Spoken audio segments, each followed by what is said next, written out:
네, 오늘은 24년 10월 24일 목요일입니다. 오늘은 신규 주식들이 요즘 왜 이렇게 박살이 나고 있는가에 대해서 한번 원인을 분석해 보는 그런 시간을 갖겠습니다. 일단 이번 주에는 월요일 날 루미르가 상장을 했었죠. 그리고 화요일에는 한캠이 상장을 했고요. 그다음에 목요일 오늘은 시메스가 상장을 했는데요. 결과적으로 결과는 셋 다 흥행에 침패했다. 이렇게 봐도 무방할 것 같습니다. 그나마 루미르나 한캠 같은 경우에는 상장 당일에는 그래도 그 공모가보다는 뭐 25% 정도씩 올랐어요. 근데 요놈의 시메스는 예, 상장 당일이죠. 상장 당일에도 무려 23%가 빠졌습니다. 예.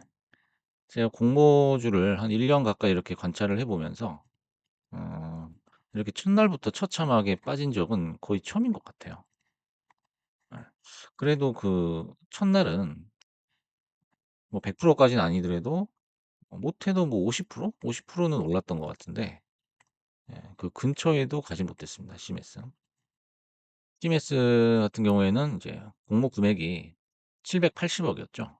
그래서 상당히 그 물량 부담이 작용을 했던 것 같습니다. 그래서 오늘은 최근에 신규 상장주들이 왜 박살이 나고 있는지 그 원인에 대해서 한번 알아보겠습니다. 그래서 크게 세 가지 이유를 제가 뽑아봤는데요. 첫 번째로는 신규 상장 당일에 그 다른 테마주들이 의외로 선전을 하고 있어요. 거의 뭐 새로운 이슈가 뭐 연일 터지면서 다른 테마주들이 빵빵 터지는 바람에 가뜩이나 별 볼 일 없는 신규주들이 더 힘을 못 쓰고 있다라는 거죠. 그래서 제가 엑셀 자료를 하나 가져왔는데 제가 한번 집계를 해봤어요. 그래서 월요일 날 루미르, 화요일 날 한캠, 목요일 날 시메스 이렇게 상장을 했는데요. 요건 이제 상장 당일 날 요 살색에 나타난 그 거래 대금은 이제 상장 당일의 거래 대금이거든요. 보시면은 루미르가 상장 당일날 8,900억, 그다음에 한캠이 7,200억, 그다음에 시메스가 6,600억 이렇게 거래 대금이 터졌어요. 그러면 그 상장 당일에 어떤 다른 테마주들이 예, 주목을 받아서 신규 상장주의 시세를 방해를 했는지 그걸 보겠습니다. 일단 월요일 날 루미르 같은 경우에는 비만 관련주, 그다음에 화장품 관련주, 방산 관련주, 원자력 관련주 그러니까 총 합해서 각각 섹터마다 한 서너 개씩 제가 집계를 해 봤거든요. 그래서 상장 당일에 한 4,840억 정도가 이제 다른 주요 테마에 몰렸습니다. 그래서 루미르와 비교를 했을 때 한 절반 정도, 0.54배 정도, 절반 정도였어요. 그나마 루미르는 오전에 시세가 조금 난 편이에요. 한캠이나 시메스보다는.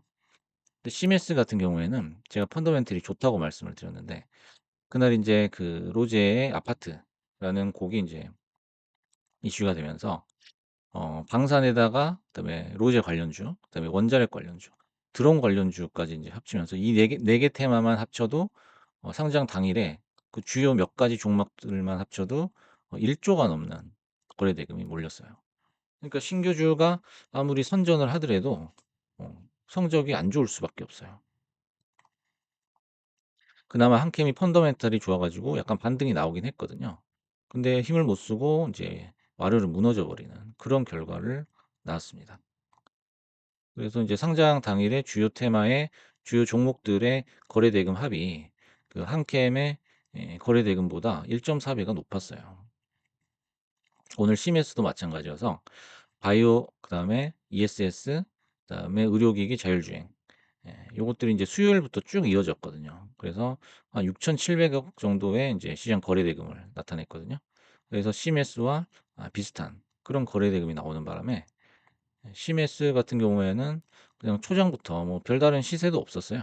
35,000원 시작해서 막 낑낑대면서 37,000원 잠깐 찍고 이제 거의 그냥 급전직하해 버렸거든요. 이제 오후에는 그냥 뭐 양전하지도 못하고 그냥 내려가 버렸으니까. 그래서 인제 아까도 말씀드렸지만은 시메스는 더군다나 공모 금액이 많았어요 또. 그러다 보니까 더더욱 인제 악재로 작용을 하게 된 거죠. 이제 세력도 인제 그 신규주들이 별 볼 일 없는 게 보이죠. 그러니까 애초에 올리질 않아요. 예전처럼 뭐 100% 올려 가지고 200% 300% 까지 먹고 이런 이제 그림이 안 나오니까 애초에 뭐 들어가지도 않는 것 같아요.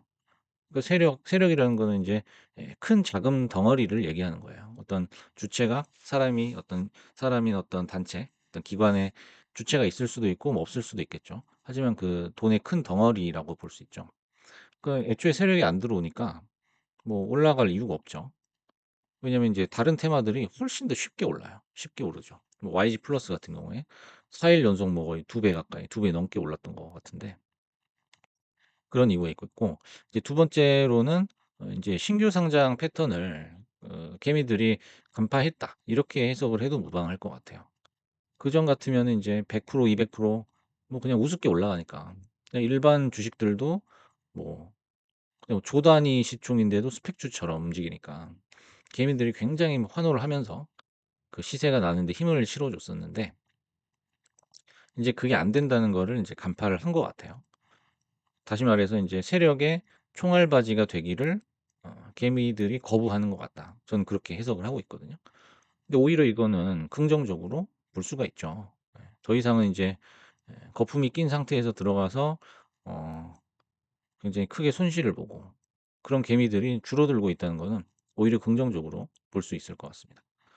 그다음에 인제 신규 상장주가 무너지는 이제 세 가지 이유 중에 인제 마지막은 신규 상장하는 종목들이 너무 많습니다. 너무 많아요. 이미 10월 달에 11개 지금 상장을 했고요. 그다음에 11월 달에도 10 개가 예정이 돼 있어요. 그러니까 눈만 뜨면은 그냥 뭐 장만 시작하면 신규주가 하나씩 올라와 있는 거예요. 더군다나 뭐 K뱅크는 지금 뭐 상장을 철회했으니까. 그래서 그 신규 상장 종목의 개수만 많지 양만 많지 딱히 뭐 주목할 만한 대여라는 게 없어요. 대여라는 게 없죠. 그다음에 인제 사람들이 인제 많이 관심을 가지고 잘 알려지고 뭔가 기대를 하고 있는 게 더본 코리아 정도예요. 더본 코리아 정도. 근데 더본 코리아가 뭐 덩치가 크고 그런 주식은 아니거든요. 그냥 중소형 주죠. 한 3천억 대인데 그나마 좀 인지도가 있는 게 더본 코리아입니다. 11월 6일 날 상장을 하죠. 그래서 신규 상장주가 박살이 난 이유는 제가 봤을 때는 크게 요 세 가지 이유가 있지 않나 그렇게 생각을 해 보고요. 그다음에 다음으로 인제 좀 여담이지만은 이 백종원 씨 아까 말씀드렸던 더본 코리아의 백종원 씨는 상장하는 그 11월 6월 6일 이후에는 제가 생각했을 땐 '방송에서 볼 수 없지 않을까.' 이런 생각을 해 보거든요. 여러분은 어떻게 생각하시나요? 여러분이 이렇게 TV에 나오는 분들을 이렇게 보시면은 한 2천억 이상, 2천억 이상의 자산을 가지신 분이 일부러 아무 목적 없이 일부러 TV에 나오는 거를 보신 적이 있나요? 저는 본 적이 없거든요. 그래서 만약에 시총을 더본코리아의 시총이 한 3천억 정도로 평가가 된다 하면 백종원 씨가 한 75% 정도 갖고 있더라고요. 백종원 씨랑 뭐 백종원 씨 관계인 그런 분들이.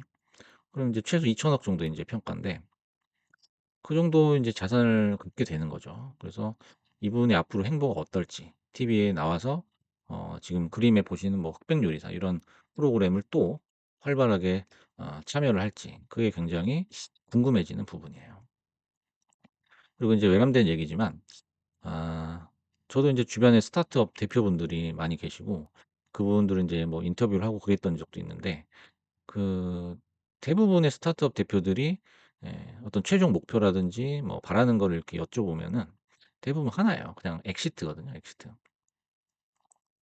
그냥 그분들이 인제 뭐 그분들의 답변에서 어떤 뭐 자신들의 어떤 기술을 실현하고 기업의 어떤 비전을 펼치고 이런 답변이 나올 줄 알았는데 그런 분들은 한 명도 없었어요. 뭐 나이가 적고 많고 이런 걸 떠나서 그런 거를 뭐 내세우는 분들을 본 적이 없어서 굉장히 깜짝 놀랐던 적이 있어요. 충격을 좀 받았던 적이 있는데 그냥 오로지 그냥 돈이에요, 돈. 그래서 신규 상장이 너무 이제 무분별하게 하다 보니까 인제 거품이 낀 것도 다 탄로가 났죠. 예. 아까 말씀드렸듯이 이제 그걸 개미들도 어느 정도 안다는 거예요. 어. 그러니까 이게 뭐 굉장히 어떤 금덩어리를 가지고 뭐 지분을 팔고 이런 게 아니고 내가 가지고 있는 게 폭탄이라는 거를 거품이 잔뜩 끼어 있는 폭탄이라는 거를 이제 본인들이 가장 잘 알겠죠. 그래서 예를 들어서 뭐 반대로 부동산 같은 거 한번 생각해 볼까요? 부동산의 가치는 웬만해서는 잘 안 떨어지죠. 그래서 부동산이나 어떤 뭐 보석 같은 거 그런 걸 막 남한테 떠넘기려고 안달이 난 사람 그거 자체를 막 목적으로 떠넘기는 거 자체를 목적으로 하는 사람을 본 적이 없죠. 여러분들도 아마 본 적이 없으실 것 같아요. 왜냐하면 가급적이면 오랫동안 갖고 싶 그냥 보유하고 싶어 하지 누군가한테 이걸 막 넘기고서 '내가 빠져나가야겠다.' 이런 생각을 잘 안 하잖아요. 이제 뭐 특수한 경우에 부동산 뭐 폭락장이나 이럴 때야 뭐 급매를 하고 그런 경우도 있겠지만 보통 자기가 갖고 있는 게 굉장히 귀중하고 소중한 것일 경우에는 이걸 남한테 주려고 하지 않죠. 팔아 넘기거나 이렇게 넘기려고 하지 않는데 이 신규 상장 주식들 무분별하게 상장되는 그 주식들을 보면 이런 생각도 한번 해 보게 되는 것 같습니다.